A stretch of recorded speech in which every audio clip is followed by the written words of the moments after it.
Son kicks father out of law school graduation, but he was the one who paid for everything with sacrifice. Frank Miller felt his hands tremble as he held his son's graduation invitation. After 20 years of breaking bricks under the scorching sun of Pittsburgh, he would finally see his only son become a lawyer. But at that moment in the packed university auditorium, it was Ryan himself who approached him and whispered firmly that he needed to leave the ceremony immediately. The man with calloused hands and a faded cap stood frozen as his son, wearing the black graduation gown, guided him toward the exit as if he were an intruder. "Dad, you can't stay here," Ryan said quietly, glancing nervously around. "I'll explain later, but you need to leave now." Frank couldn't understand. He had saved every penny for years, even sold his small house in the working-class neighborhood to ensure his son could finish his studies. He woke up every day at 4 in the morning to work at 2 different construction sites, setting aside every dollar for tuition that cost more than his monthly salary. "Rye, my son, I don't get it. This is your day, our day. Why can't I stay?" The 22-year-old avoided his father's gaze. His girlfriend, Stephanie, the daughter of a prominent judge in the city, watched from a distance with a faint smile. She wore an elegant dress that cost more than Frank made in 3 months, and her perfectly manicured nails contrasted with the rough hands of the man who had made this moment possible. "Dad, please don't make a scene. You're embarrassing everyone," Ryan murmured, gently pushing his father toward the door. Frank looked around and saw other proud fathers, dressed in impeccable suits, chatting excitedly about their newly graduated children. He glanced down at his own clothes, the same light shirt he wore to church on Sundays, now a little loose after years of hard labor and too few full meals. Dear listener, if you're enjoying the story, take a moment to like and especially subscribe to the channel. It helps us a lot as we're just starting out. Now continuing. The humiliation deepened when Frank discovered he had been replaced at the honor table by Stephanie's father, lawyer William Johnson. For years he had dreamed of this moment, imagining himself in the front row watching his boy receive his diploma. But now he was being pushed out of the auditorium like an unwelcome beggar. "Ryan, I worked so hard for this day," Frank said, his voice nearly breaking. "Your mother always said you'd be someone in life." The mention of his mother made Ryan hesitate for a moment. Linda had passed when he was 15, after a long illness that drained the family's finances even further. In her final moments, she had held her husband's calloused hand and repeated that the sacrifice would be worth it when they saw their son graduate. "Mom isn't here to see this, Dad, and maybe that's for the best," Ryan said coldly, cutting Frank's heart like a blade. Outside the auditorium, Frank stood for long minutes, listening to the muffled applause from inside. Every clap felt like a stab to his chest. He thought of all the freezing mornings when he left home before sunrise, carrying his simple lunchbox, and the hope that one day it would all be worth it. He remembered the nights he skipped dinner to buy expensive law books, the times he lied to his co-workers, saying he wasn't hungry when he had actually given his meal to his son so he could study better. He remembered the extra weekend shifts he took, even when his body ached, just to pay tuition on time. A tear rolled down his sun-weathered face when he heard the name Ryan Johnson Miller called to receive the diploma. Even the last name had changed. His son now carried his girlfriend's surname, as if trying to erase any trace of his humble origins. Frank began walking slowly across the university campus, passing well-dressed students who barely noticed his presence. He felt invisible, as if 20 years of sacrifice meant nothing. He stopped in front of an ornamental fountain and sat on the edge, removing his cap to run a hand through his graying hair. That was when Mrs. Wilson, the janitor who had cleaned the school bathrooms for 15 years, approached him. She had witnessed the whole scene and recognized the pain etched on the man's face. "You're Ryan's father, aren't you?" she asked gently.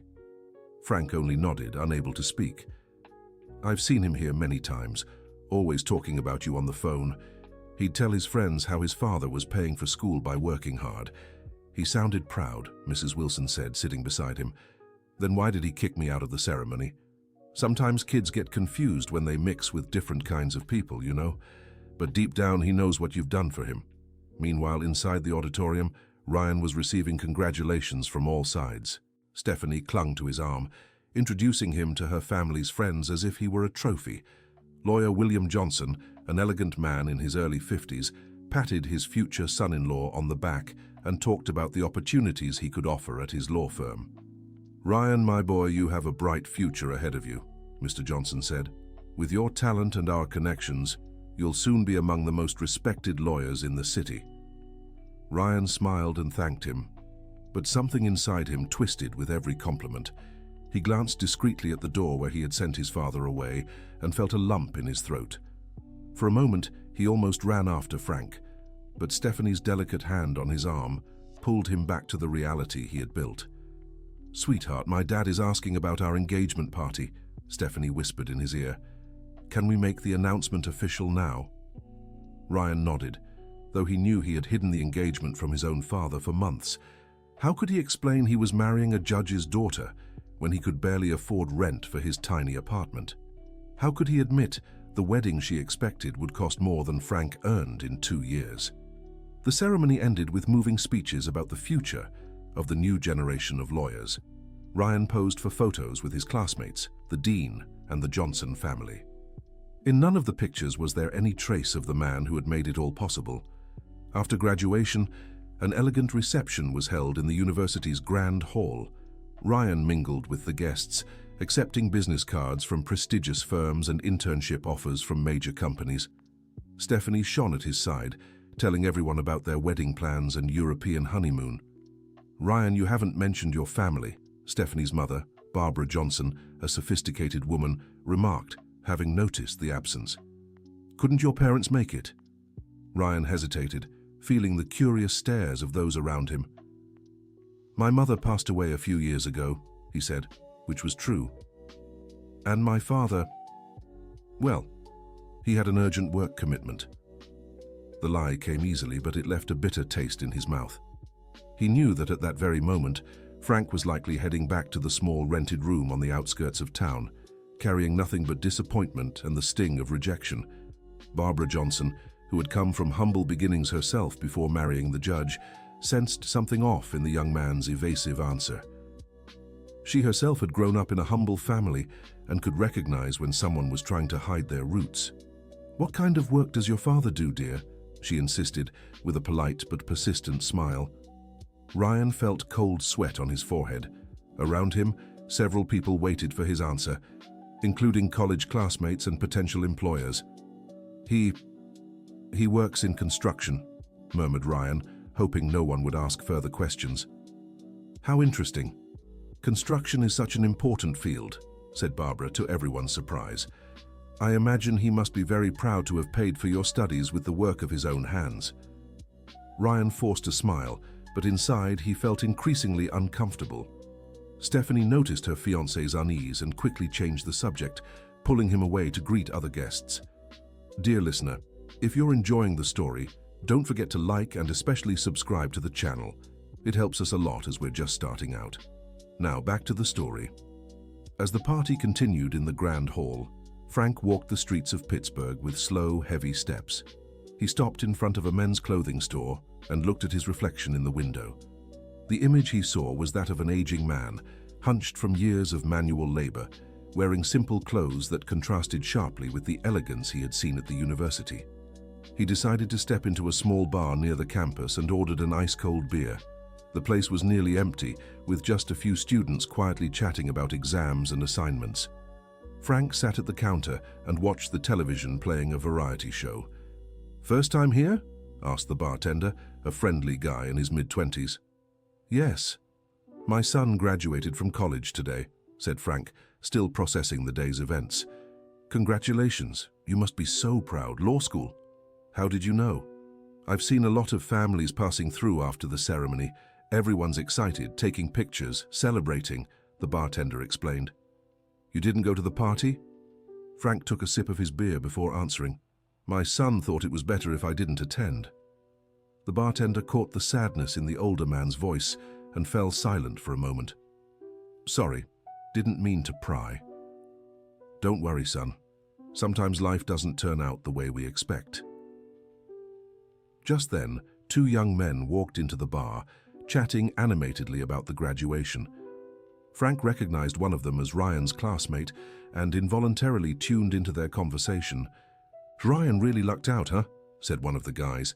"Landed a spot at his father-in-law's firm even before graduating." "Yeah, and he's marrying the judge's daughter too. Guy hit the jackpot," replied the other. "I remember him freshman year, always worried about money. Working weekends to help with tuition. Changed a lot since he started dating Stephanie." "Changed for sure. He used to talk all the time about his construction worker dad, how the old man worked himself to the bone to pay for school. Now he never even mentions his family." Frank felt as if he'd been punched in the gut, so Ryan had once spoken of him with pride. What had changed? When exactly had he become a source of shame for his own son? He paid for his beer and left the bar with more questions than answers. He decided to walk a little longer before heading home, trying to understand when he had lost his boy to that new, sophisticated world. As he walked, he remembered the early college years, when Ryan still visited him regularly on weekends. The boy would tell him about his classes, his professors, the different people he was meeting. He also talked about his dreams of becoming a respected lawyer and helping people like them who couldn't afford a good defense. "One day, I'll open my own practice, Dad," Ryan would say, his eyes shining, "and you'll be my first client. I'll take care of all your problems for free. Who deserves it more than my own father?" Frank smiled sadly at the memory. Where was that dreamy boy who promised to change the world? When exactly had he turned into the cold young man who kicked him out of his own graduation? The answer came when he remembered the day Ryan brought Stephanie to meet him almost 2 years ago. The girl was pretty and polite, but visibly uncomfortable seeing where and how Frank lived. She greeted him politely but kept her distance, as if poverty were contagious. After that visit, Ryan's visits became fewer and farther between. First, he blamed his studies, then internships, then commitments with his girlfriend. Gradually, the father was pushed out of his son's life, like an inconvenient reminder of a past the young man wanted to forget. Frank finally reached the small room he rented in Mrs. Thompson's house, a widowed woman who had taken pity on him after he sold his own home. The space was simple but clean, with a single bed, a small table, an old wardrobe, and a mini fridge. He sat on the edge of the bed and pulled a yellowed photo from his shirt pocket, one he always carried with him. It was from Ryan's high school graduation 5 years ago. In the picture, father and son smiled in an embrace, both proud of the achievement. Ryan wore his public school uniform, and Frank had on the same borrowed suit he'd worn at his own wedding. "Where did I go wrong, Linda?" Frank murmured, looking up at the sky through the small window. "Our boy has become a stranger." That night, Ryan came home still wearing his graduation gown. The apartment he shared with 2 roommates was small but well located, close to downtown. He walked into his room and stood in front of the mirror, staring at himself with the graduation cap on. For a moment he saw the reflection of the boy he once was, the one who dreamed of honoring his father's sacrifice. But the image soon faded, replaced by that of the young lawyer who needed to build a solid reputation in the legal world. He took off the gown and carefully hung it in the closet. At the bottom of the drawer, his hands found a small, forgotten package. Opening it, he saw the first law book he'd ever received, back in his first semester. On the first page, a dedication written in his mother's careful handwriting. "To my son Ryan, who will be the greatest lawyer in the United States. With love and pride, Mom. P.S. Your father sold the TV to buy this book. Never forget his sacrifice." Ryan sat heavily on the bed, holding the book with trembling hands. His mother's words echoed in his mind like a condemnation. How had he reached the point of kicking out the man who had sold even his TV to buy his books? His phone rang, interrupting his thoughts. It was Stephanie, excited about the day's events. "Babe, everything was perfect. My dad was really impressed with you. He's already thinking about offering you a permanent position at the firm," she said eagerly. "That's great," Ryan replied, trying to sound enthusiastic. "And my mom loved you too. She just thought it was weird your dad didn't show up. You said he was working, right?" Ryan closed his eyes, feeling the weight of the lie. "Yeah, he had an urgent commitment." "What a shame. I'd have liked to get to know him better. You hardly ever talk about your family." "There's not much to say," Ryan said, cutting the conversation short. After hanging up, he lay in the dark, trying to justify to himself the choices he had made. Stephanie came from a well-structured family, with resources and influence. Marrying her meant securing a prosperous and respectable future. But why did he feel like he had lost something fundamental in the process? The next morning, Frank woke up early as usual, but for the first time in years, he had no construction site to go to. He had taken the day off to attend his son's graduation, imagining it would be a day of celebration. Now he found himself with free time and a pain in his chest that seemed endless. He decided to visit Linda's grave, something he did every month since she had passed. The cemetery was on the other side of town, but he didn't mind the long bus ride. He needed to talk to his wife, even if she couldn't answer anymore. He arrived at the simple grave, cleared away the dry leaves that had gathered, and placed a small bouquet of white flowers he had bought on the way. He sat on the grass beside the headstone and began to speak, as if Linda were there beside him. "Yesterday was Ryan's graduation, my dear. He became a lawyer just like you always said he would," Frank began, his voice breaking. "But he didn't want me to stay there. He sent me away, Linda. Our boy was ashamed of me." A light breeze rustled the trees around him, and Frank felt as if his wife were listening. "I don't know where we went wrong. Did we spoil him too much?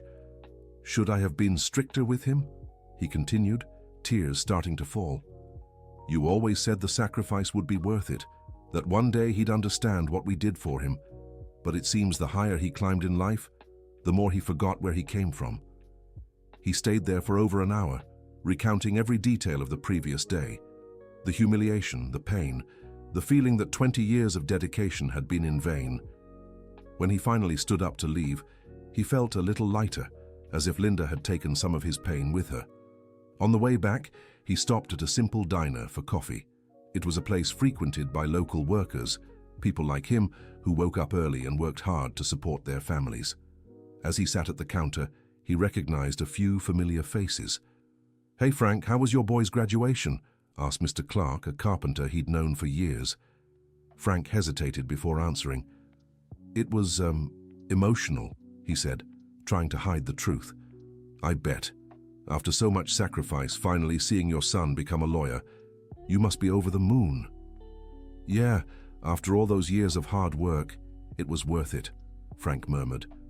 But the words sounded hollow, even to himself.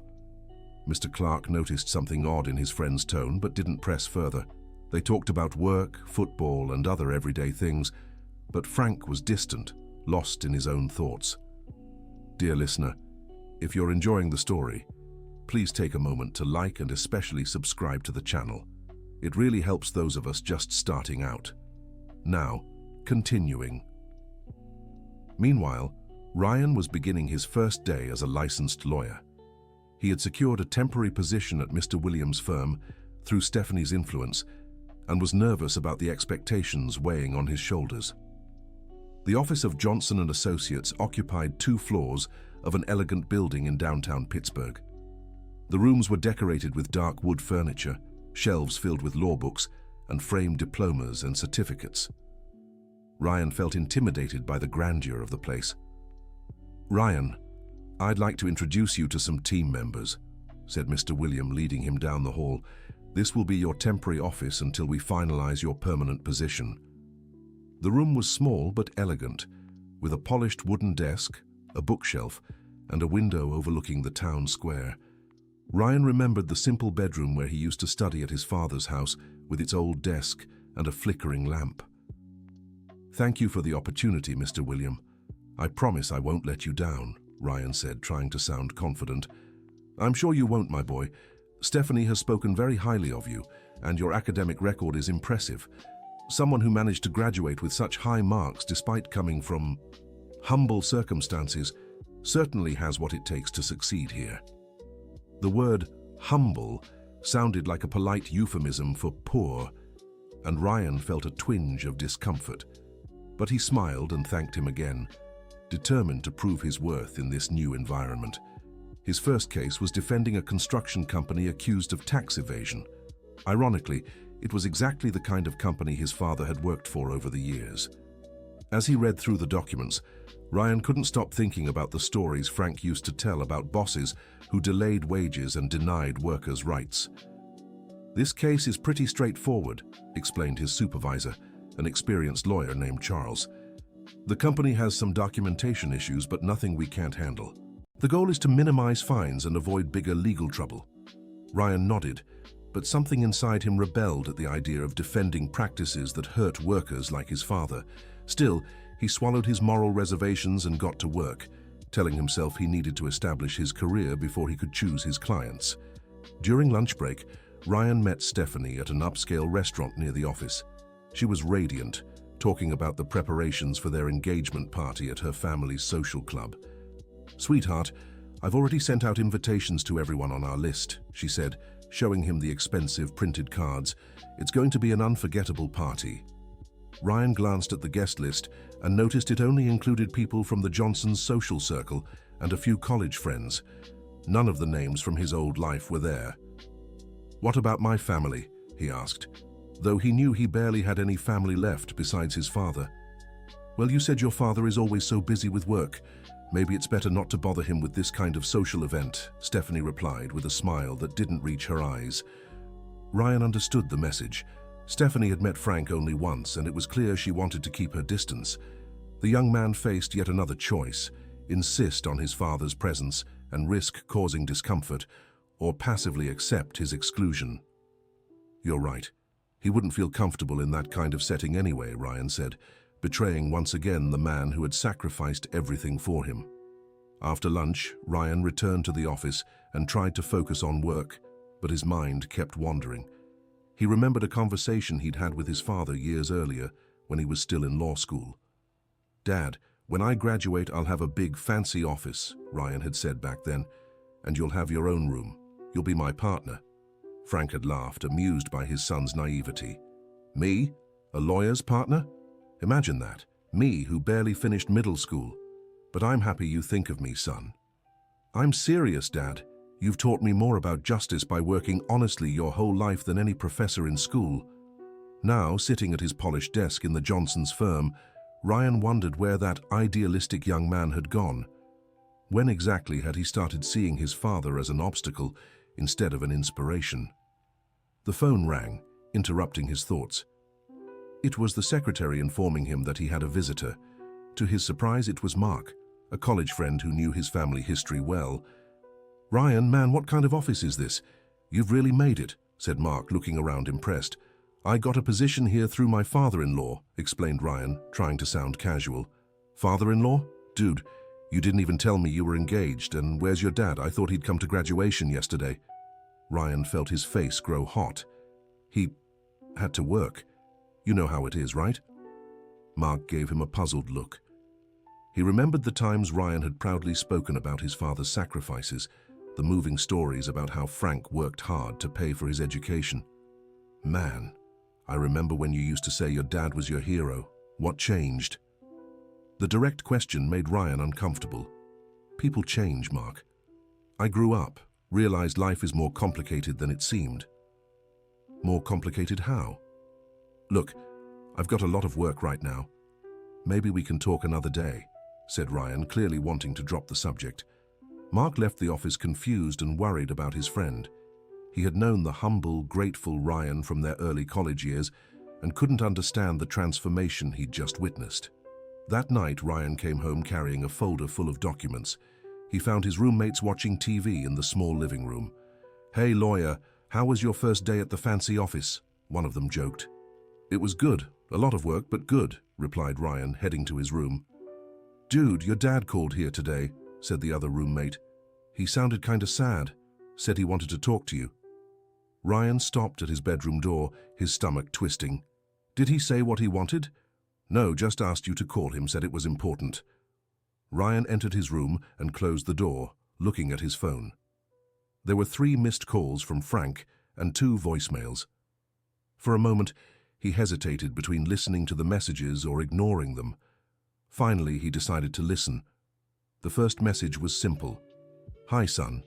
It's Dad. Call me when you can, please." The second was longer and more emotional. "Ryan, I know yesterday wasn't what you expected. If I did something wrong, I'm sorry.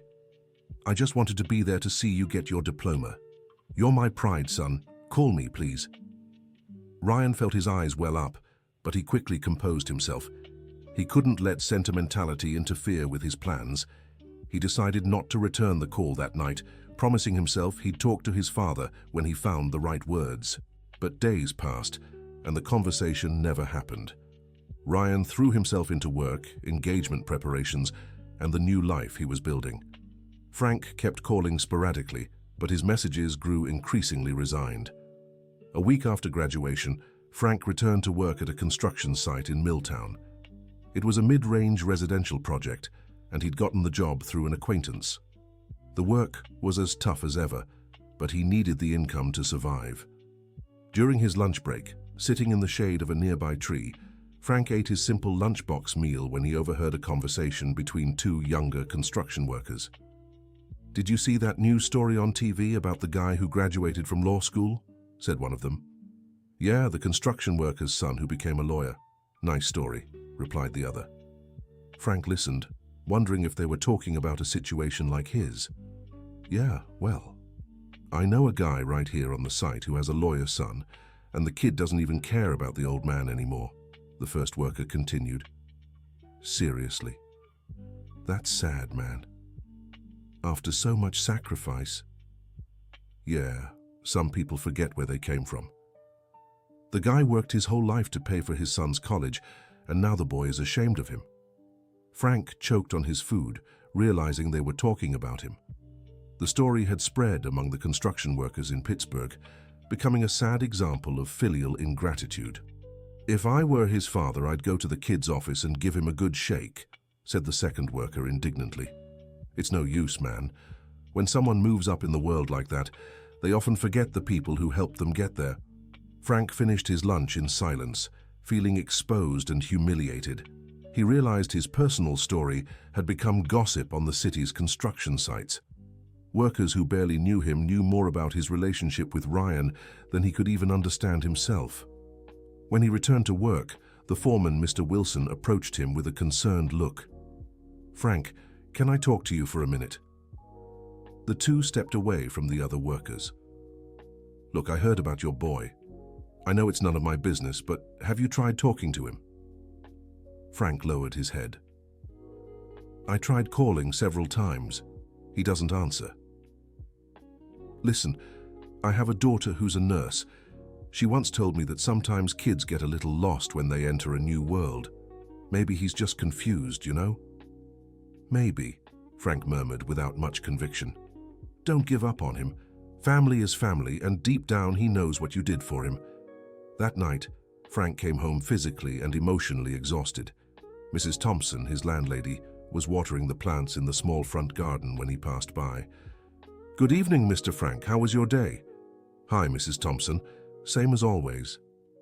"Your son called here today," she said, making Frank's heart race. "He did? What did he say?" "He asked for your address, said he wanted to send you something." Frank felt a flicker of hope.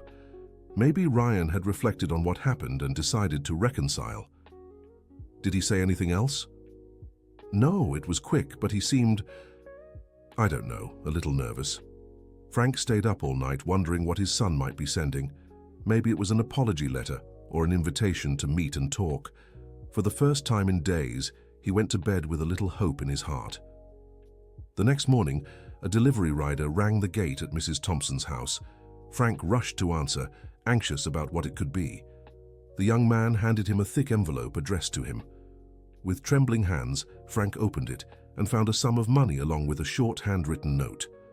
"Dad, I know you must be struggling after selling the house to pay for my college. This money should help for a few months. Please don't try to contact me for now. I need time to sort out my life. Ryan." Frank's hope vanished instantly. It wasn't reconciliation. It was an attempt to buy his absence. His son was paying him to stay away, as if he were some bothersome beggar. Angry and heartbroken, Frank tore up the note and threw the money back into the envelope. He called the same delivery rider, who was still on the street, and asked him to return everything to Ryan. "Tell him I'm not a beggar," Frank said, his voice shaking with emotion, "and that money can't buy a father's love." The rider, sensing the tension, took the envelope back and left quickly. Mrs. Thompson, who had watched the whole scene from the window, came out to comfort Frank. "You did the right thing, Mr. Frank. Dignity has no price." "Why did he do this, Mrs. Thompson? Why does my own son treat me like a stranger?" Sometimes children take time to understand their parents' worth, but life teaches them eventually. That same day, Ryan received the envelope back at his office. The delivery driver briefly explained what had happened, leaving the young lawyer deeply shaken. He had imagined the money would solve the problem temporarily, giving him time to think of a permanent solution. His father's refusal to accept the money felt like a slap in the face. Ryan realized he had made a grave mistake, treating Frank as if he were a financial problem that could be fixed with a few bills. "Is something wrong, Ryan?" asked Charles, noticing the young man's troubled expression. "No, everything's fine," Ryan lied, quickly tucking the envelope into the drawer. But nothing was fine. For the first time since graduation, Ryan began seriously questioning his choices. He had landed his dream job, gotten engaged to a girl from an influential family, but in the process, he had lost something fundamental: his connection to his roots and to the man who had made it all possible. Over the following days, Ryan tried to focus on work, but his performance began to slip. He made basic mistakes in important documents, arrived late to meetings, and seemed constantly distracted. Mr. William called him in for a private conversation at the end of the week. "Ryan, I've noticed you haven't been yourself lately. Any personal issues?" Ryan hesitated before answering. "Just adjusting to the new routine, Mr. William. It'll pass." "I hope so. You have potential, young man, but you need to focus. This isn't an environment that allows distractions." "I understand completely. I'll do better." "Good. And one more thing. The engagement party is coming up. Stephanie is very excited. I hope you are too." Ryan forced a smile. "Of course I can't wait." But inside he felt increasingly distant from the world he had chosen to embrace. The engagement party loomed like a final marker of his new identity, sealing the door to his past for good. The night before the party, Ryan couldn't sleep. He paced his apartment, thinking about the choices he had made and how he had gotten to this point. He remembered his mother's words, his father's sacrifices, the dreams he once had of using his education to help people like his family. When had he lost his way? When exactly had he decided that climbing the social ladder meant leaving his roots behind? His phone buzzed, interrupting his thoughts. A message from Stephanie. "Tomorrow will be the most important day of our lives. I love you." Ryan stared at the message for a long time before replying simply, "Love you too." But the words felt hollow, even to him. He was about to commit to a life that, though comfortable and respectable, seemed built on the ashes of everything that truly mattered. On the morning of the engagement party, Frank woke up knowing his son was celebrating a new chapter of life without him. He decided to go to work as usual, trying to keep his mind occupied. The construction site where he worked was near the social club where the party would be held. During his lunch break, Frank walked past the venue and saw the preparations underway. Luxury cars arrived carrying decorators, florists, and elegantly dressed waitstaff. For a moment, he imagined what it would be like to walk in there and share in his son's joy. But then he remembered the reality. He wasn't welcome in that gilded world Ryan had chosen. He returned to work with a heavy heart, hauling bricks under the scorching sun, while his son prepared to celebrate a future from which he had been excluded. The Johnsons' engagement party was a grand affair, with over 200 guests, businessmen, judges, politicians, and members of Pittsburgh's high society. The hall was decorated with imported flowers, crystal chandeliers, and elegantly set tables. Ryan wore a rented tuxedo and tried to appear comfortable among so many influential people. Stephanie was radiant in a navy blue dress that had cost more than Frank's monthly salary. "My friends, it is with immense pleasure that I officially announce the engagement of my daughter Stephanie to Ryan Miller," said Lawyer William, raising a glass of champagne. The guests applauded, and Ryan smiled, but inside he felt a strange emptiness. He looked around and saw no familiar faces from his former life. Everyone present belonged to the world of the Johnsons, a world he had adopted but still felt foreign and artificial. During the party, several people approached to congratulate the couple and offer professional opportunities. Ryan was being introduced as the promising son-in-law who would be integrated into the family business. "Ryan, I'd love to get to know you better," said an influential businessman. "William told me you came from humble beginnings and managed to graduate on your own merits. Stories of overcoming adversity always impress me." Ryan felt uneasy with the comment. "Well, I've always had my family's support," he said, trying to downplay his origins. Of course, and your parents? Are they here today?" The direct question made Ryan hesitate. "My mother passed away a few years ago. And my father? He's away on a work trip." Another lie piled onto the others, weaving a web of falsehoods that seemed impossible to untangle. Stephanie, who had overheard the conversation, stepped in and skillfully changed the subject. She had become an expert at deflecting questions about Ryan's family, protecting the image they had built together. The party continued as usual, with heartfelt speeches, toasts, and musical performances. Ryan smiled and greeted people, but his mind was elsewhere. He thought of his father working at the nearby construction site, probably hearing the faint sound of music drifting from the club. Around 10 o'clock, when the party was in full swing, Ryan slipped away to the restroom for a moment of privacy. He stood in front of the mirror, staring at his reflection in the elegant tuxedo. "Who are you?" he murmured to himself. It was a question he couldn't answer with certainty. He had changed so much to fit into this world that he no longer knew who he truly was beneath the facade. When he returned to the hall, he found Stephanie chatting excitedly with some friends about wedding plans. "Ryan, we were just talking about the honeymoon. Is Paris still our first choice?" "Of course," he replied automatically, though the idea of spending so much money on a romantic getaway made him think of his father eating a cold lunchbox at the construction site. The party ended late at night, with the engaged couple receiving congratulations and expensive gifts. Ryan returned home exhausted, not just physically, but emotionally. His roommates were already asleep, and he sat alone in the dark living room, still wearing the tuxedo. On impulse, he grabbed his phone and nearly called Frank, but he hesitated with his finger over the call button. What would he say? How could he explain everything that had happened? How could he ask for forgiveness for excluding him from such an important moment? In the end, he put the phone away without making the call. He promised himself he would talk to his father soon, once he found the right words and the courage.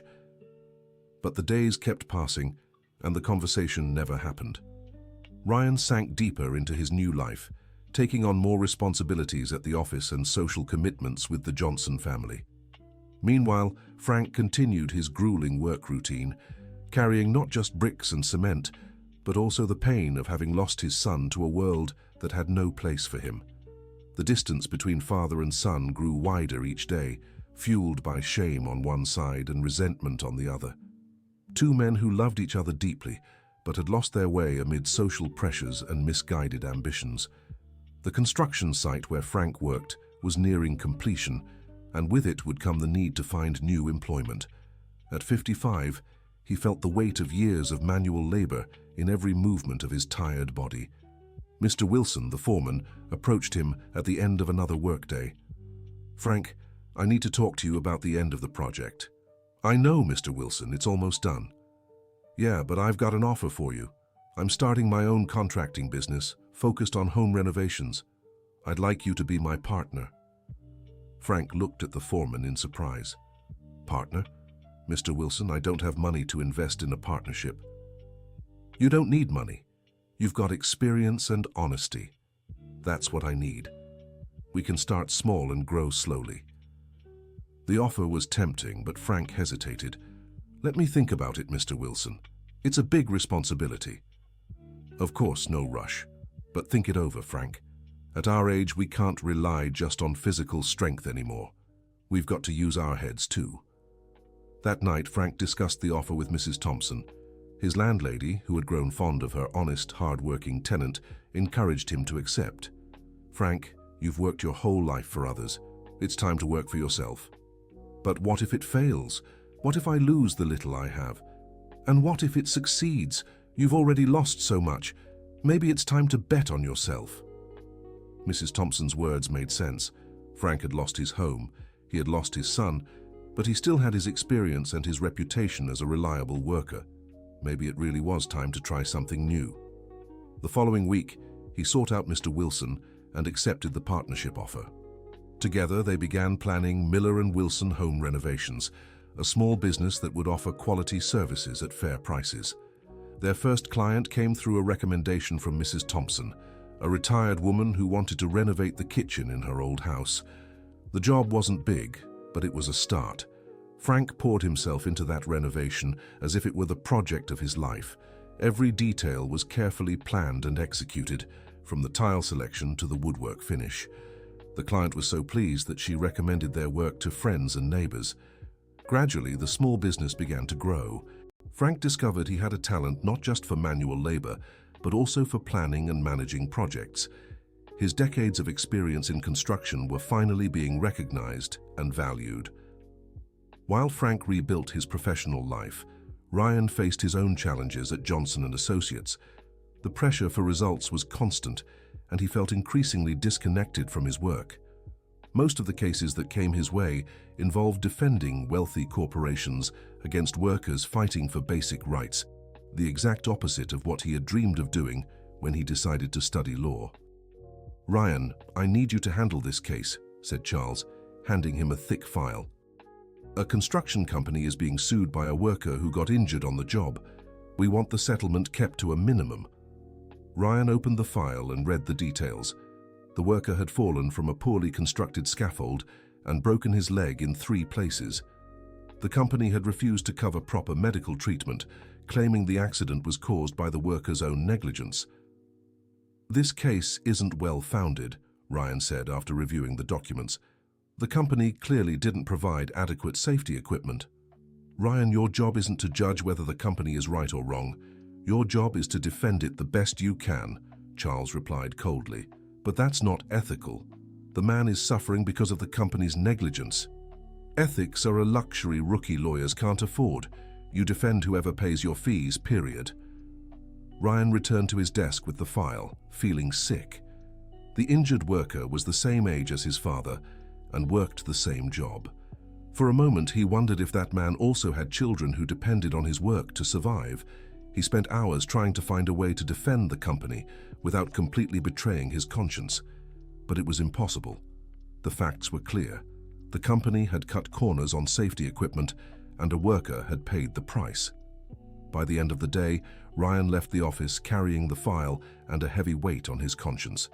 He was becoming exactly the kind of lawyer he had sworn never to be, a defender of the powerful against the weak. Stephanie was waiting for him at an upscale restaurant for dinner. She was excited, talking about the wedding preparations happening in 6 months. "Sweetheart, I've picked the venue for the ceremony. It's a beautiful inn in the Blue Ridge Mountains. It's going to be a dream wedding," she said, showing photos on her phone. Ryan looked at the images of the paradise-like location and tried to feel excited, but his mind was stuck on the injured worker and all the contradictions of his new life. "Are you okay, Ryan? You seem distant," Stephanie observed. "Just a tough case at the office, nothing serious." "My father always says a good lawyer doesn't bring work home. You need to learn to separate things." Ryan nodded, but he knew it wasn't that simple. How do you separate work from conscience? How do you defend the indefensible without losing your soul in the process? That night at home, Ryan stared at the case file until late. Inside was the photo of the injured worker, a simple man with calloused hands and tired eyes, just like his father. It was then that he made a decision that would change everything. The next morning, Ryan arrived at the office determined to do what he believed was right. He sought out Charles and asked to speak privately. "I can't take this case," Ryan said, handing back the file. Charles looked at him in disbelief.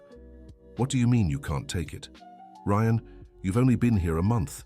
You're not in a position to pick cases." "I understand, but this case goes against everything I believe in. The worker was a clear victim of the company's negligence." "Ryan, you're being naive. In the legal world, everyone has the right to a defense, including companies. If you don't defend them, another lawyer will. But it won't be me. Charles sighed deeply and leaned back in his chair. Listen, kid, I'll be straight with you. Either you take this case and prove you can be a professional lawyer, or you can start looking for another job. The threat was clear. Ryan felt the ground drop beneath him. Losing his job would mean losing Stephanie, losing the future he'd built, losing everything he'd sacrificed, even his relationship with his father. Give me until tomorrow to think about it, Ryan asked. You have until 5 p.m. today. Either take the case or hand in your resignation. Ryan returned to his office in shock. He had reached a point where he had to choose between his conscience and his ambition. For years he had believed he could have both, but now he saw they were incompatible. He spent the whole morning at his desk, staring at the case file, unable to focus. He thought of his mother, of the words she had written in the dedication of his law book. He thought of his father, working hard while he defended companies that exploited men like Frank. At noon, he made a decision. He left the office without telling anyone and drove to the construction site where he knew his father worked. When he got there, he asked the foreman for the construction worker, Frank Miller. Frank doesn't work here anymore, the man said. The job wrapped up last week. Do you know where I can find him? Heard he started his own company with Mr. Wilson, Home Renovations. Don't know the address, but it should be in the classifieds. Ryan went back to his car with his heart racing. His father had started his own business. How had that happened without him knowing? He bought a local paper and searched the classifieds until he found a small ad. Miller and Wilson, Home Renovations. Quality and honesty guaranteed. Free estimates. The address was a small warehouse on the outskirts of town. Ryan drove there, nervous about what he'd find. He hadn't spoken to his father in months, and now he was showing up out of nowhere. The warehouse was simple but organized, with tools neatly arranged and some construction materials stacked up. Ryan parked his car and sat for a few minutes, watching the activity. That's when he saw Frank coming out of the makeshift office talking to a client. His father looked different, more confident, wearing a blue polo shirt with the company logo embroidered on the chest. His hands were still calloused, but now he carried a clipboard instead of bricks. Ryan got out of the car and walked toward his father. Frank saw him approaching and froze for a moment, as if seeing a ghost. "Ryan," Frank said, his voice a mix of surprise and caution. "Hi, Dad." The two men stood facing each other, unsure of what to say. The client talking to Frank sensed the tension and discreetly stepped away. "What are you doing here?" Frank asked, trying to control his emotions. I needed to talk to you." Frank glanced around, noticing some workers watching the scene. "Let's talk in the office." The small office had 2 desks, an old computer, and walls covered with blueprints and estimates. Frank offered Ryan a chair and sat behind the main desk. "Well?" Frank said, trying to sound cold but unable to hide his anxiety. Ryan looked around the simple office and felt a pang of pride for what his father had built. "Dad, I came to apologize." Frank didn't respond right away. He'd waited months for this moment, but now that it was here, he didn't know how to react. "Apologize for what, Ryan? For kicking me out of your graduation? For trying to buy me off with money? For treating me like a stranger?" Each word felt like a stab to Ryan's heart. "For all of it, Dad, I lost my way. I became someone I don't even recognize anymore." "And what changed your mind?" Frank asked, his voice still hard. Ryan told him about the injured workers case, how he'd found himself defending the very kind of company that exploited people like his father. He talked about the pressure at the firm, how he'd felt forced to deny his roots to fit into the Johnsons' world. "I was scared, Dad. Scared of being poor again, scared I wouldn't be able to give my future family a better life. I thought moving up meant forgetting where I came from." Frank listened in silence, seeing his son's vulnerability for the first time. "And now? What's changed?" "Now I understand I don't want to be the kind of person who defends those who hurt workers like you. I don't want to be the kind of son who's ashamed of his own father." "Ryan, you know I'd do it all again? Even knowing how it would end, I'd sell the house again, work the night shift again, go hungry again?" "Because you're my son, and I love you." The tears Ryan had held back for months finally began to fall. "I know, Dad, and I love you too. Will you forgive me?" Frank stood up from his chair and walked around the table. For a moment he hesitated, but then he hugged his son tightly. "I forgive you, my boy. I forgive you." Father and son stayed embraced for long minutes, releasing months of hurt and longing. When they finally pulled apart, both had red eyes. "Dad, I need to tell you something. I'm getting married in 6 months." Frank's face lit up. "Really? To that young lady you brought here?" "Yes, Stephanie. But I want you there, Dad. I want you to walk me down the aisle." "Son, are you sure? Those fancy folks won't want a construction worker at the ceremony." "Dad, you're not just a construction worker. You're my father, the one who raised me, who paid for my education, who taught me what character means. If they don't understand that, that's their problem." Frank smiled for the first time in months.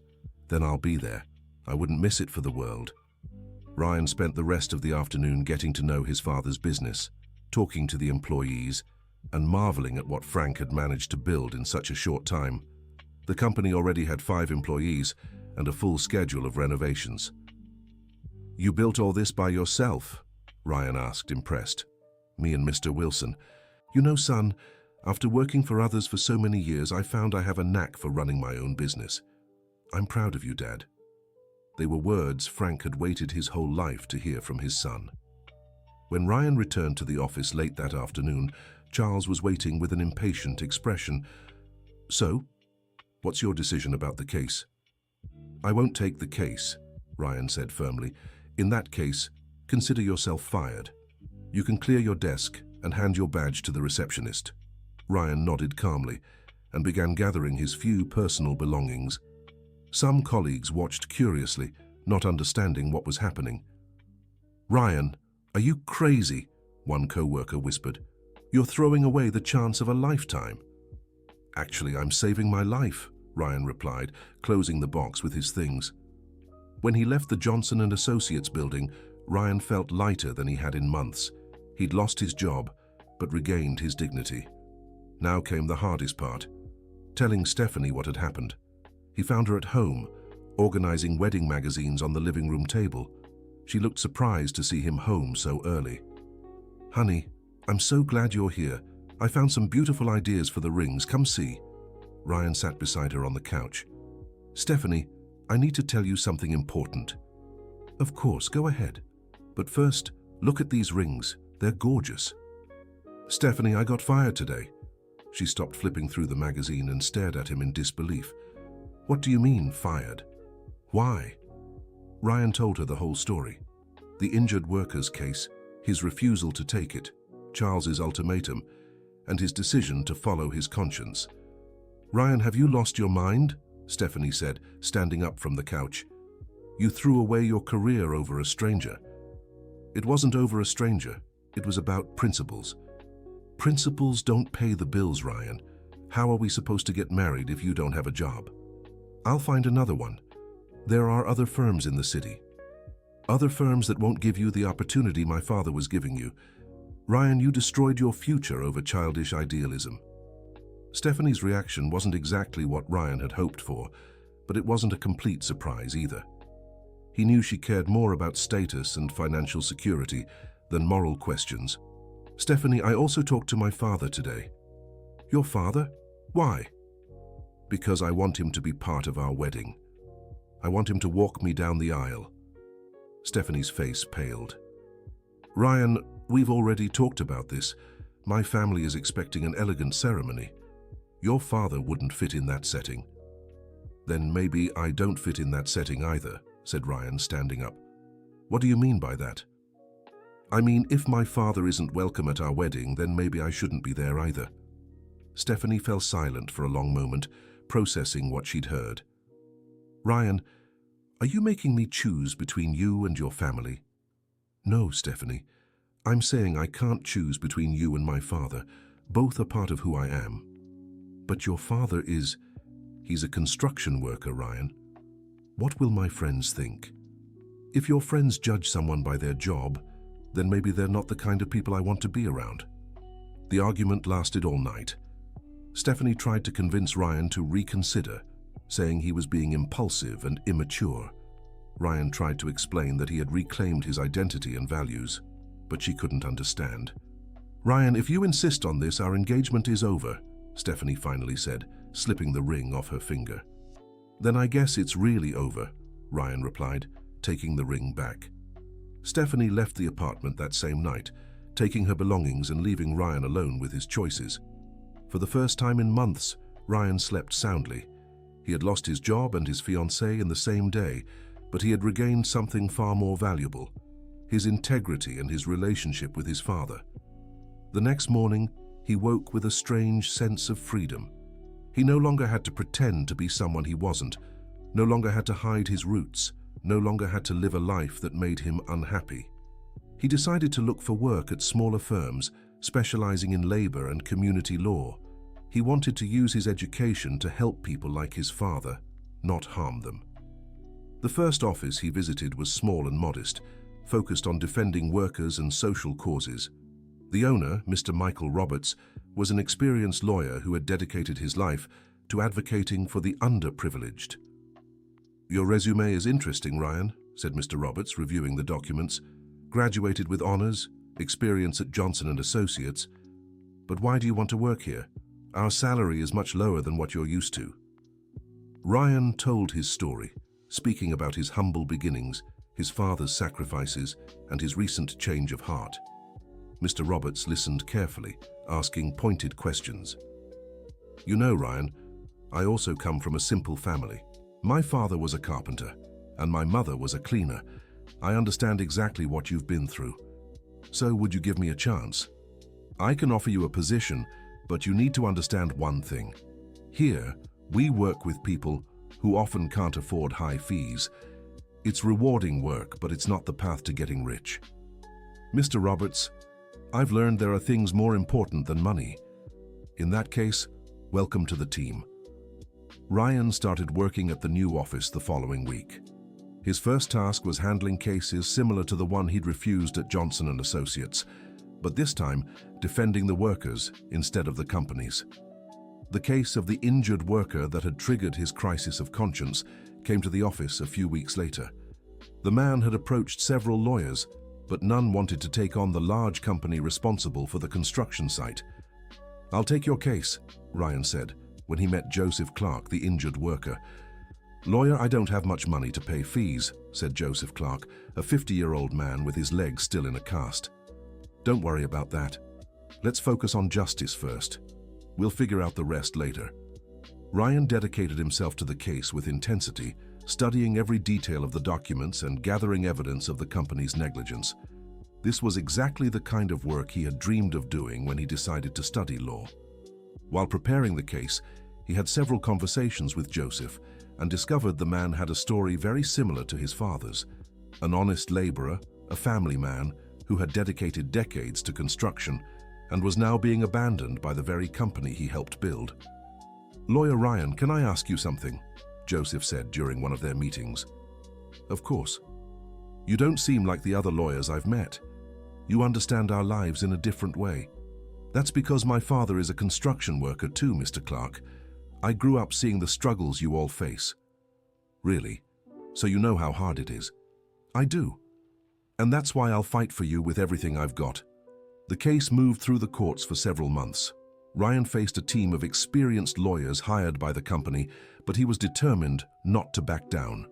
Every hearing was a battle, but he was motivated by the just cause he was fighting for. During this time, Ryan fully reconnected with his father. He spent weekends helping at Miller & Wilson home renovations, learning the business and rediscovering his roots. "Son, you seem like a different person now," Frank said during lunch at a simple diner in the neighborhood. "How so, Dad?" "You seem happier, lighter. Before you were always tense, always worried about something." "It's because now I know who I am, Dad, and I'm not ashamed of it anymore." "What about Stephanie? Do you miss her?" Ryan thought for a moment before answering. "At first I did, but then I realized I was in love with the idea of her, not who she really was. We didn't share the same values." "You'll find someone who appreciates you for who you are, son. You don't have to change to please anyone. The conversation was interrupted when Ryan got a call from Mr. Michael. Ryan, we have a decision on Joseph Clark's case. The judge ruled in his favor. The company will have to pay $300,000 in compensation. Ryan nearly shouted with joy in the diner. Dad, we won. We won Mr. Clark's case. Frank smiled, proud of his son. Now you're really making a difference in people's lives. I learned from the best example I ever had, you. That night, Ryan called Joseph to share the good news. On the other end of the line, the man cried with emotion. Lawyer Ryan, how can I ever thank you? You saved my family. No need to thank me, Mr. Clark. It was an honor to fight for a just cause. Lawyer, I want you to know you have a father who can be very proud. When I found out your father is also in construction, I understood why you get us so well. Joseph's words touched Ryan deeply. He had finally found his place in the world, using his education to honor his father's sacrifice and help people who came from the same humble background. In the following months, Ryan specialized in labor law and began building a strong reputation among Pittsburgh's construction workers. His story spread quickly. The lawyer, son of a construction worker, who fought for laborers' rights. Mr. Michael's firm started receiving more cases, and Ryan became a key part of the team. He developed a special connection with clients, understanding their needs in a way few lawyers could. One day, Frank received an unexpected offer. A major contractor in the city had heard about his company and wanted to hire him to renovate a commercial building. It was the biggest contract Miller & Wilson Home Renovations had ever received. Son, I need to talk to you about a business matter, said Frank, visiting Ryan at the office. Ryan stopped working and gave his father his full attention. Of course, Dad, what's going on? Frank told him about the contractor's offer, explaining it was a chance to grow the business significantly, but would require a large investment in equipment and hiring more workers. The problem is, I don't have all the money we'd need. We'd have to take out a bank loan. And what's the hesitation, Dad? Ryan, you understand contracts better than I do. I wanted you to look over all the paperwork before I sign anything. Ryan was moved by the request. After years of being excluded from his father's professional life, he was now being asked to serve as his legal advisor. Of course, Dad. It would be an honor to help you. Over the next few days, Ryan carefully reviewed the entire contract, checking clauses, deadlines, and payment terms. He found a few pitfalls that could hurt his father's business and suggested changes. Dad, this contract has some issues. They want you to take responsibility for delays caused by external factors, like rain or material shortages. That's not fair. Can you help renegotiate? Absolutely. I'll draft a counteroffer. Ryan prepared a new version of the contract, protecting his father's business interests and setting more balanced terms. When he presented the counteroffer to the contractor, the man was impressed by the document's quality. Who drafted this contract? The contractor asked. My son. He's a lawyer, Frank replied, pride clear in his voice. Excellent work. You two make quite the team. The contract was signed with Ryan's suggested changes, and Miller & Wilson Home Renovations landed its biggest project yet. Frank finally saw his son using his education to help the family, just as Linda had dreamed years before. During the project, Ryan regularly visited the construction site, providing legal guidance to the company and reconnecting with the world of construction where he'd grown up. He talked with the workers, understood their struggles, and often advised them on labor rights. Lawyer Ryan, you're not like other attorneys, one of the workers said. You get us. That's because I grew up around all of you. My dad was always a construction worker. And you're not ashamed of that? Ashamed? I'm proud. My father taught me everything I know about honesty and hard work. The bond between father and son grew stronger during this time. They often had lunch together. Ryan participated in major company decisions, and Frank always sought his son's legal advice. One day, Ryan arrived at the office to find a surprise waiting for him. It was Stephanie, as elegant as ever, sitting in the reception area. Hi, Ryan. Can we talk? Ryan led her to an empty meeting room, curious about what she wanted after months of silence. How are you? She asked, sounding nervous. I'm good, Stephanie. And you? I heard you're working here now, and that you made up with your dad. It's true, I found my place in the world. Stephanie glanced around the simple room, so different from the Johnsons' luxurious office. Ryan, I wanted to apologize. I was unfair to you and your father. Thank you for saying that, Stephanie. I was thinking, maybe we could try again. I've changed, Ryan. I understand things better now. Ryan looked at her kindly, but his answer was firm. Stephanie, I wish you all the happiness in the world. But we want different things out of life. You deserve someone who can give you the kind of life you value. And you? What do you value now? I value honesty, family, work that makes a difference in people's lives. Things that don't cost money, but are worth more than any fortune. Stephanie understood there was no going back. Ryan had changed in a fundamental way, and they truly wanted different things out of life. I hope you find happiness, Ryan. Truly. Thank you, Stephanie. And I hope you find your happiness too. She left the office and Ryan returned to work, feeling at peace with the past. He had closed an important chapter of his life.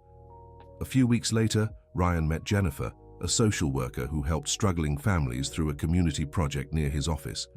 She was down to earth, smart, and shared the same values he had rediscovered. Their first meeting happened by chance at a court hearing, where they were each handling different cases. Ryan was impressed by her dedication in defending a family facing an unfair eviction. Have you been working in social services long? Ryan asked during a break in the hearing. 5 years. My family went through hard times when I was a child, so I know how important it is to have someone fight for your rights. I understand completely. My father's a construction worker, and I grew up seeing the injustices laborers face. Jennifer smiled, admiring Ryan's honesty. It's rare to meet a lawyer who admits to humble beginnings. It took me a while to learn, but now I'm proud of where I come from. They started meeting regularly, first to discuss shared cases, then for simple dinners at neighborhood restaurants. Jennifer was everything Stephanie wasn't.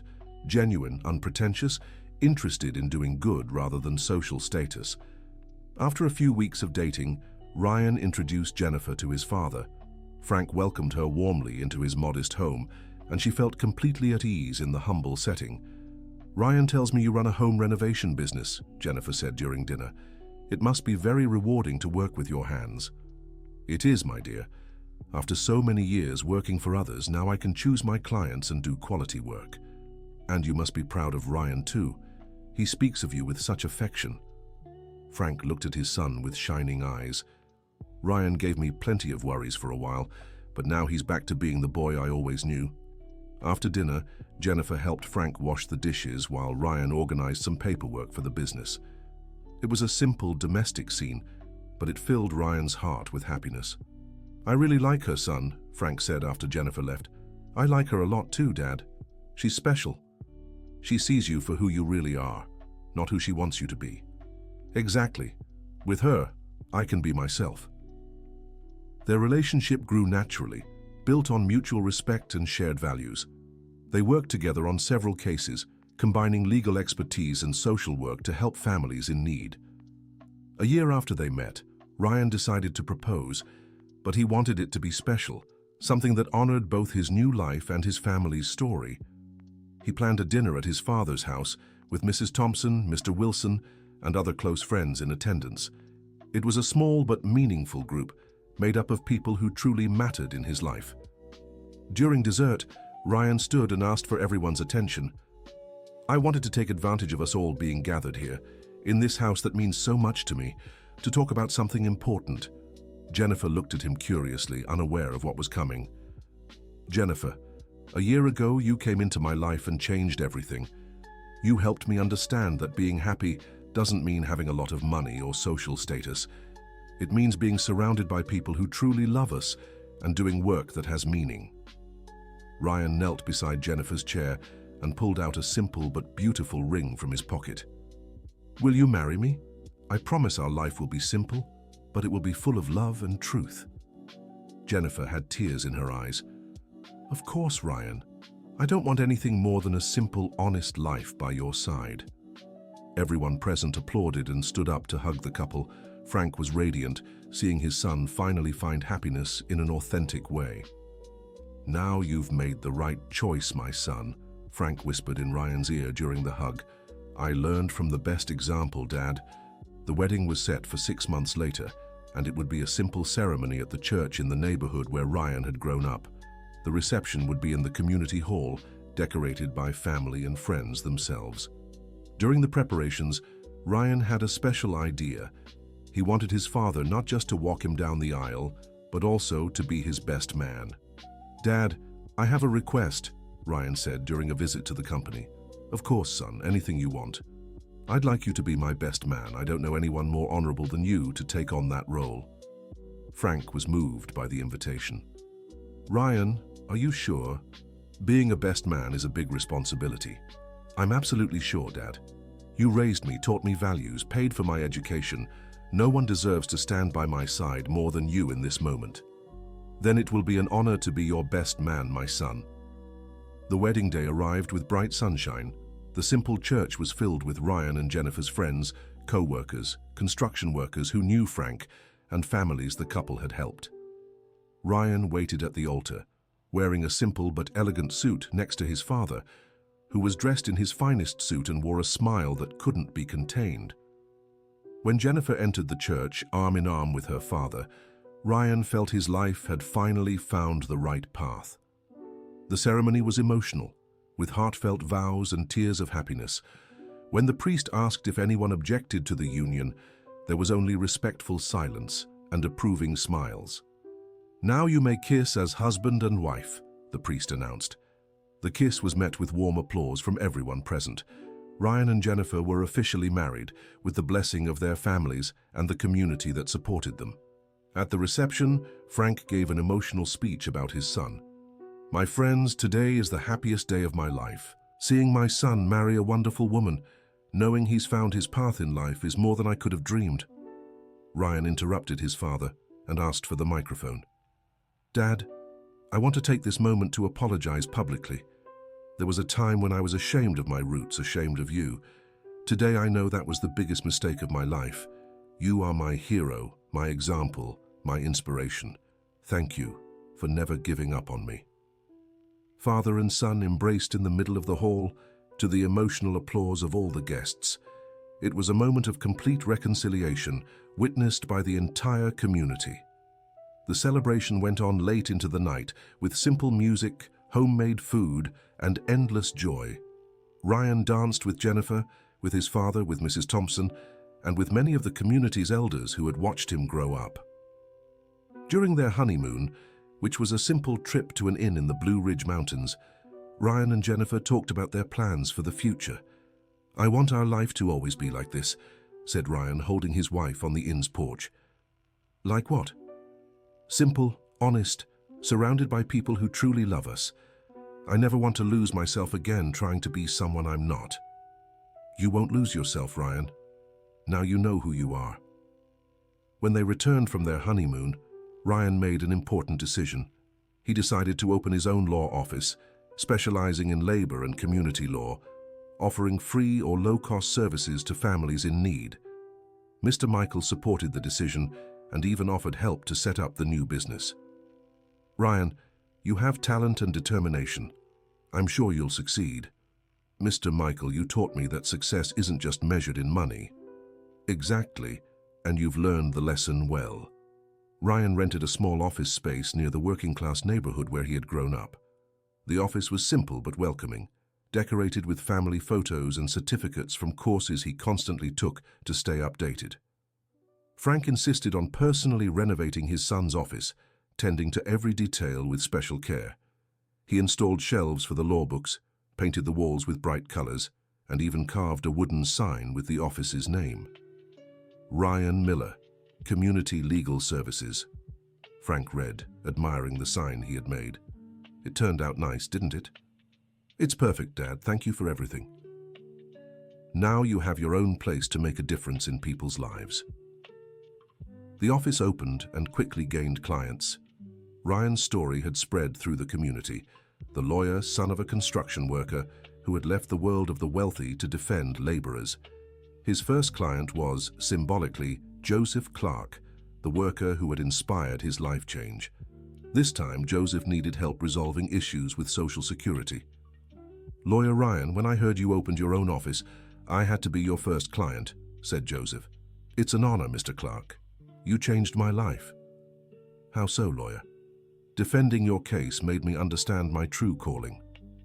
Ryan worked tirelessly on Joseph's case and managed to resolve all the bureaucratic issues, ensuring the man received his disability pension. The news spread quickly, and the office began receiving clients from all over the metropolitan area. Construction workers, housekeepers, small business owners, they all sought Ryan because they knew they'd find someone who truly understood their struggles. Jennifer often helped at the office, offering psychological and social support to clients facing tough situations. Together, they made a perfect team, combining legal expertise with human compassion. "Ryan, have you thought about expanding the office?" Jennifer asked during dinner at home. "How so?" "Hiring more lawyers, opening branches in other neighborhoods. The demand is growing fast." Ryan thought for a moment. "You know, Jennifer, I'd rather keep things as they are. I want to stay in direct contact with every client, knowing each story. If we grow too much, I'll lose that closeness." "You're right. That's what makes you special as a lawyer." 2 years after opening the office, Ryan received an unexpected offer. A major New York firm had heard about his work and wanted to hire him to lead their labor law department, with a salary 10 times higher than what he earned in Pittsburgh. "It's an incredible opportunity, Ryan," said the firm's representative during a meeting. "You'd have unlimited resources to defend workers in high-profile national cases." "Can I think about it for a bit?" "Of course, but don't take too long. It's a once-in-a-lifetime opportunity." That night, Ryan talked to Jennifer and his father about the offer. "Son, this is a chance to grow professionally," said Frank. "But it would also mean leaving Pittsburgh, leaving our life here," Jennifer pointed out. "And leaving you, Dad. I don't want to live far from family anymore." "Ryan, you can't stop growing because of me," Frank insisted. "Dad, I've already learned that growing doesn't necessarily mean making more money or having more status. Here, I have a full life, with work that fulfills me and family close by. To me, that's success." The next day, Ryan called the New York office and declined the offer. "Thank you for the opportunity, but my place is here." "Are you sure, Ryan? It's a lot of money." "I'm absolutely sure. There are things more important than money." A few months later, Jennifer shared news that filled Ryan and Frank with joy. She was pregnant. "We're having a baby," she announced during dinner at her father-in-law's house. Frank got up from his chair and hugged his daughter-in-law with tears in his eyes. "I'm going to be a grandfather. Linda, are you seeing this? Our grandchild is on the way." Ryan was also emotional. He was going to be a father, and he wanted to be for his son everything Frank had been for him. Present, dedicated, an example of honesty and hard work. "Dad, I want you to be very present in our son's life," said Ryan. "You can count on that. This little grandson will grow up knowing his grandpa very well." During the pregnancy, Ryan dedicated himself even more to work, wanting to establish a solid foundation for their child. The office thrived, not in size, but in quality and recognition. He began giving lectures at schools and universities about labor law and the social responsibility of lawyers. He always shared his own story as an example of how education can be used to honor one's roots and help the community. "Young people, you have the privilege of studying at a university," Ryan told a graduating law class. "Remember that this privilege comes with responsibility. Use your knowledge to make the world fairer." One of the students raised his hand. "Professor Ryan, how did you find your calling?" "I was lost for a while, trying to be someone I wasn't. But life taught me that our purpose is often connected to our roots and experiences. My father is a construction worker. I grew up seeing workplace injustices, so naturally my calling was to defend workers." After one of these lectures, Ryan was approached by a young student who reminded him a lot of himself years earlier. "Professor, I also come from a humble family. My parents are janitors and are paying for my college with great sacrifice. Sometimes I feel ashamed when classmates talk about their wealthy families." Ryan was moved by the young man's sincerity. "What's your name?" Peter, Professor. Peter, listen carefully to what I'm about to tell you. Never, ever be ashamed of who your parents are. They're making the greatest sacrifice so you can have a better opportunity.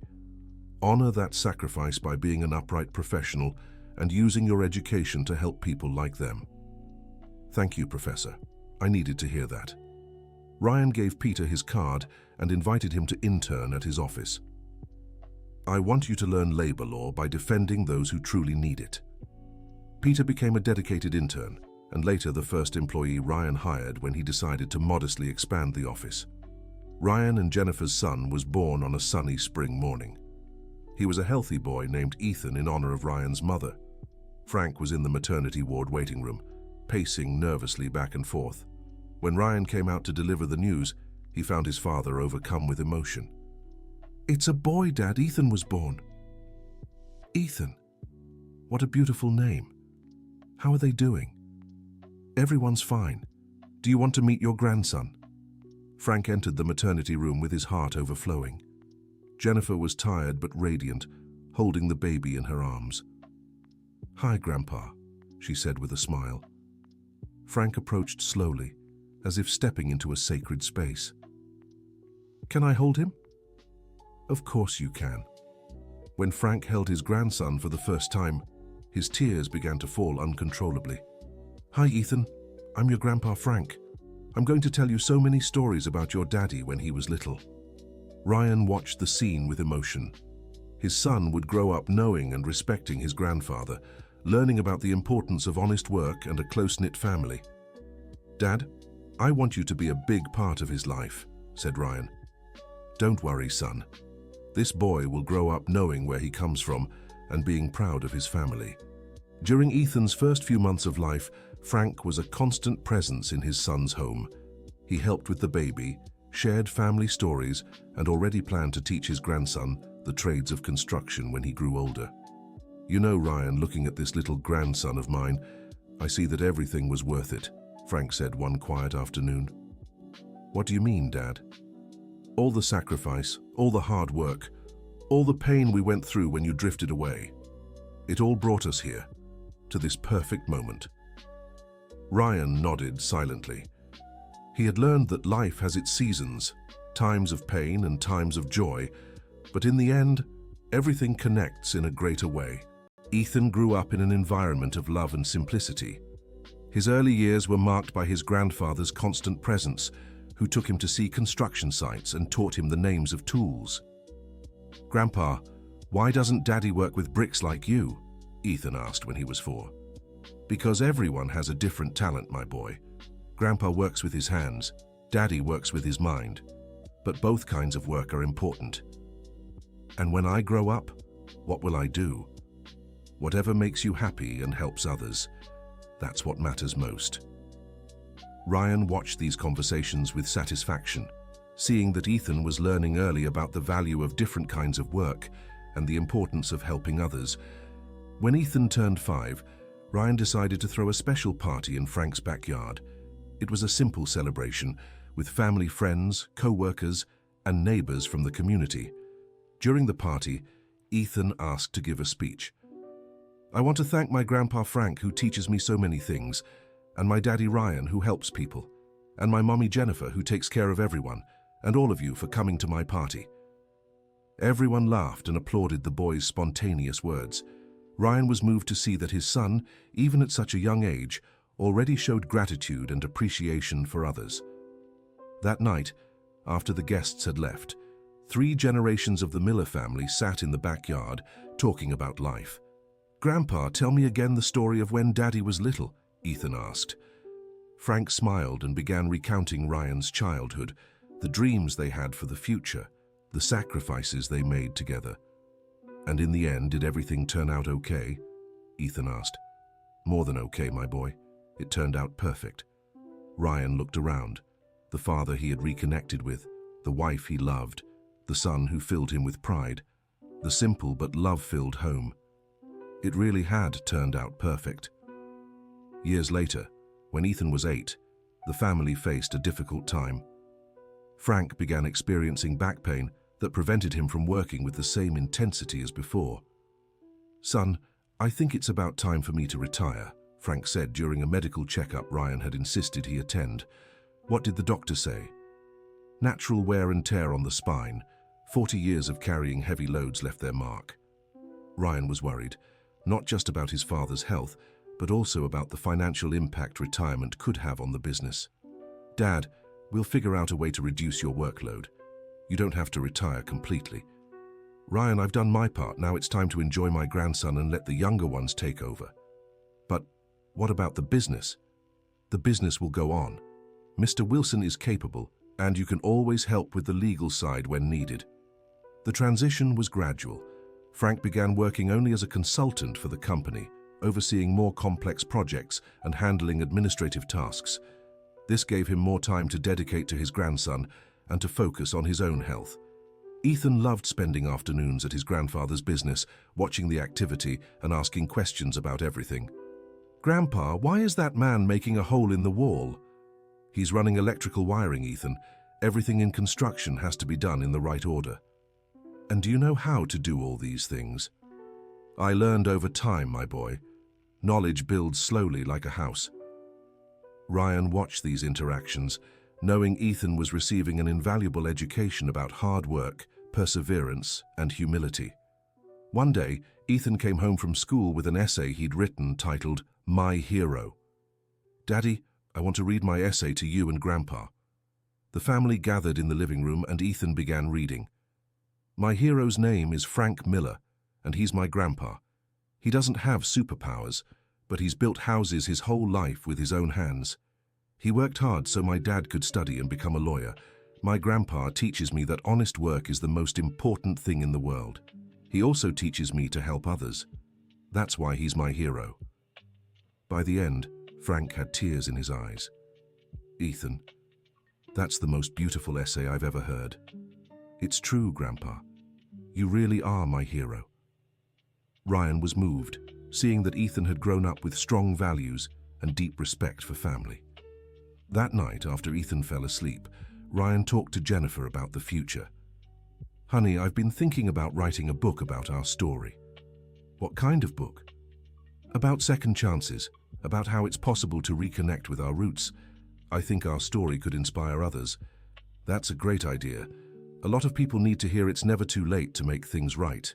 Ryan began writing the book in his spare time, recounting the journey from graduation to reuniting with his father. He wrote about the mistakes he'd made, the lessons he'd learned, and the importance of honoring our origins.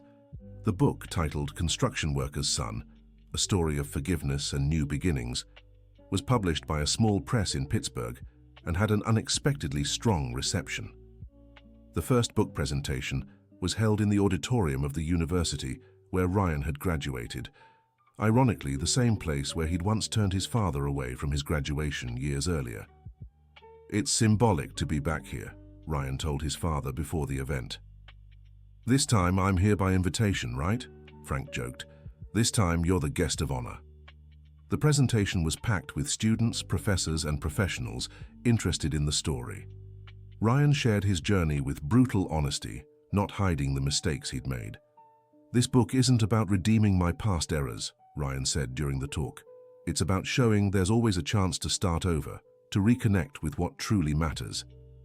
During the Q&A session, a student raised their hand. "Professor Ryan, what was the hardest moment in your journey?"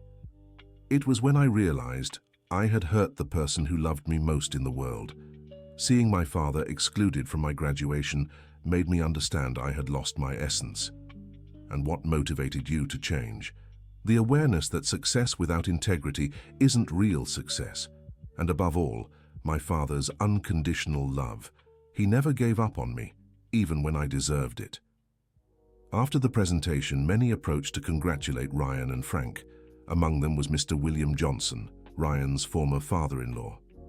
"Ryan, congratulations on the book. It's a very inspiring story," Mr. William said. "Thank you, Mr. William. I also wanted to apologize. I may have contributed to the pressures you felt back then." "No need to apologize. Everyone did what they thought was best at the time." Mr. William then turned to Frank. "Mr. Miller, it's an honor to finally meet you. After reading the book, I understand the extraordinary man you are. Frank politely greeted Mr. William without resentment. Thank you, sir. I'm glad my story with my son can inspire other families. The book's impact surprised Ryan. He began receiving letters from readers across the country, sharing similar stories of family reconciliation and changed perspectives. One letter in particular moved him deeply. It was from a young lawyer in New York who, after reading the book, decided to return to his hometown to care for his aging parents. Mr. Ryan, your book changed my life. I was following the same path you did, denying my roots to fit into New York society. After reading your story, I found the courage to go home and reconnect with my family. Thank you for showing me it's never too late to do the right thing. Ryan showed the letter to Frank, who was deeply touched. Son, your story is helping other families reconcile. That's worth more than any money. I learned that from you, Dad. The value of things isn't measured in dollars. The book's success opened new opportunities for Ryan. He was invited to speak across the country, often bringing Frank along when possible. Father and son traveled together, sharing their story and inspiring others. During a trip to Miami for a speaking engagement, Frank made an observation that stayed with Ryan. Son, have you noticed we're seeing the whole United States while telling our story? It's true, Dad. I never imagined this would happen. You know what moves me most? Seeing how our pain has turned into hope for others. How so? The suffering we went through when you drifted away wasn't in vain. It became this message of love and forgiveness, touching hearts across the country. Ryan reflected on his father's words. Truly, his story of mistakes and redemption had become a source of inspiration for thousands. Ethan, now 10, occasionally joined them on trips and talks. He was proud to see his father and grandfather speaking to large audiences, but still preferred their simple family moments. Daddy, are you famous now? Ethan asked after a particularly packed talk. No, son. I just share our story to help others. And that's good? It's very good when we can turn our experiences into something that benefits others. Ethan nodded, absorbing another lesson about using our gifts to serve others. At one of his most memorable talks, Ryan was invited to speak at an event on responsible fatherhood. The auditorium was filled with fathers of all ages and backgrounds. Ladies and gentlemen, have you ever wondered what kind of legacy you're leaving for your children? Ryan began. I'm not talking about financial inheritance. I'm talking about values, examples, memories. My father left me the greatest legacy possible, the practical demonstration that true love is sacrifice, dedication, and constant presence. A father in the audience raised his hand. Ryan, how can we teach our kids to value what we do for them? Not by forcing them to acknowledge it, but by being consistent examples of integrity. My father never demanded gratitude. He just kept loving me even when I didn't deserve it. And it was that unconditional love that finally brought me back. After the talk, many parents came up to speak with Ryan and Frank personally. It was common to see men crying as they shared stories of distant relationships with their grown children. My son is a doctor, but he seems ashamed of my job as a mechanic, confessed a middle-aged man. Don't give up on him, Frank advised. Keep showing your love. One day he'll understand the value of what you've done. But it's been years since we've had a real conversation. When Ryan and I reconnected, we hadn't spoken in months. But one honest conversation was all it took to start rebuilding our relationship.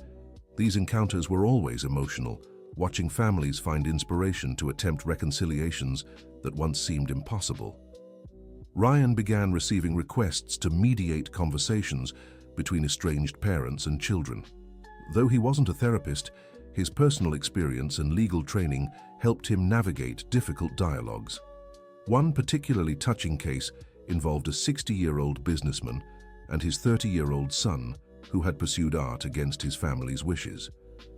Lawyer Ryan, my father wants me to give up art and join the family business, the son explained during mediation. And sir, what's your concern? Ryan asked the father. I worked 40 years to build this company. I want to leave a legacy for my son. But art doesn't pay, Ryan, the father added, visibly frustrated. Ryan guided the conversation patiently, helping them understand each other's perspectives. Dad, You built the business because it brought you fulfillment, right? Of course. Then why can't your son find fulfillment in art, which is what he loves? Because he'll struggle. What if you found a way for him to develop his art within the company? Creative marketing, for example. The session ended with father and son discussing ways to blend artistic dreams with the family business. It was another example of how respectful dialogue could resolve seemingly impossible conflicts. This mediation work led Ryan to study family therapy as an additional specialization. He wanted to be better equipped to help other families find their paths to reconciliation. Frank watched his son's professional growth with pride. Ryan, you've found your true calling, bringing separated families back together. I learned from our own experience, Dad. If we could reconnect, any family can. And the best part is you're using your past pain to heal others. Ethan grew up watching his father and grandfather's work, absorbing lessons about compassion, forgiveness, and service. When he turned 12, he wrote a school essay titled, "What I Want to Be When I Grow Up." When I grow up, I want to help people like my dad does. He helps families who've fought to start talking again. My grandfather taught me that good work is work that helps others. I don't know yet if I'll be a lawyer like Dad or a construction worker like Grandpa, but I know I want to make a difference in people's lives. The teacher was so impressed with the essay that she asked Ethan to present it to the whole school. It was clear the boy was growing up with strong values and a deep sense of purpose. End of story. Now that you've followed this touching journey of Ryan and Frank, we'd love to know, what did you think of this story of family reconciliation? Have you ever experienced a similar situation or know someone who drifted apart from family due to social pressures? Share your thoughts in the comments and don't forget to leave a like. If you want to keep receiving heartwarming stories, subscribe to the channel. Your participation means so much to us.